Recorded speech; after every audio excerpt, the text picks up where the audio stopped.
આશાનાળા road ઉપર બે બાજુ જે ડ્રેનેજ છે ડ્રેનેજ છેલ્લા લગભગ કાલથી ઉભરાઈ રહેલી છે. તેના માટે અમારી ટીમ કાલે 2 વાગ્યાથી અહીંયા કામગીરી કરે છે, પરંતુ 2 જેટિંગ મશીન અને બકેટ રિક્ષાના યુઝ કરવા છતાં અમારે પાણીનો નિકાલ થયો નથી. જ્યારે એનું સોર્સ જાણવાનો પ્રયત્ન કર્યો તો ખબર પડી કે અહીંયાથી પાણીનો નિકાલ ગેરકાયદેસર રીતે કરવામાં આવતું હતું. આ અંગે ભૂતકાળમાં પણ નોટિસો આપવામાં આવેલી છે. લાલ નોટિસ પણ અમે 17/7/25ના રોજ આપેલી છે અને એ સિવાય પણ અમે નોટિસો આપેલી છે.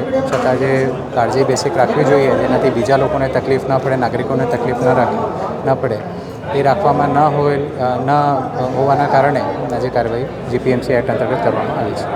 હવે આ ક્યારે ખોલવામાં આવશે, એની શું પ્રક્રિયા છે?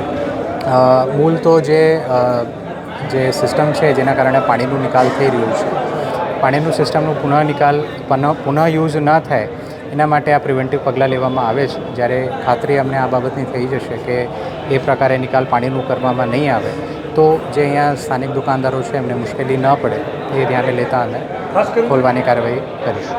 ખાસ કરીને બિલ્ડિંગ જ્યારે બનતું હતું ત્યારે પણ આનો જે બાંધકામની મંજૂરી હતી કે નહીં તેના પર સવાલ ઉઠતા હતા અને રજૂઆતો પણ થતી, છતાં પણ બિલ્ડિંગ બની ગયું. કાયદેસર ગણાશે કે આ ગેરકાયદેસર બિલ્ડિંગ છે? એ જે છે એમાં રેકોર્ડનો અભ્યાસ કરીને આગળની અમે કાર્યવાહી કરશું. સર, ખાસ જીઆઈડીસી વિસ્તારની અંદર આ રીતનું કોમર્શિયલ બાંધકામ કેટલું યોગ્ય?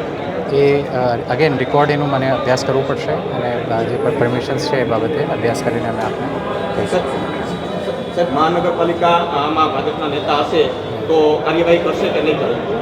બાબતે કોઈ આ પ્રશ્ન અત્યારે જે સિટીઝન સર્વિસીસ છે, લોકોને જે મુશ્કેલી પડે છે એ બાબતનો પ્રશ્ન છે. એ કારણે અમે આ પ્રિવેન્ટિવ પગલાં લીધા છે. બટ અગેન હું કહું છું, સ્થાનિક દુકાનદારોને મુશ્કેલી ન પડે અને જે વ્યક્તિની ભૂલ છે એને જ આ પ્રશ્ન ફેસ કરવો પડે એની અમે કાળજી લઈશું.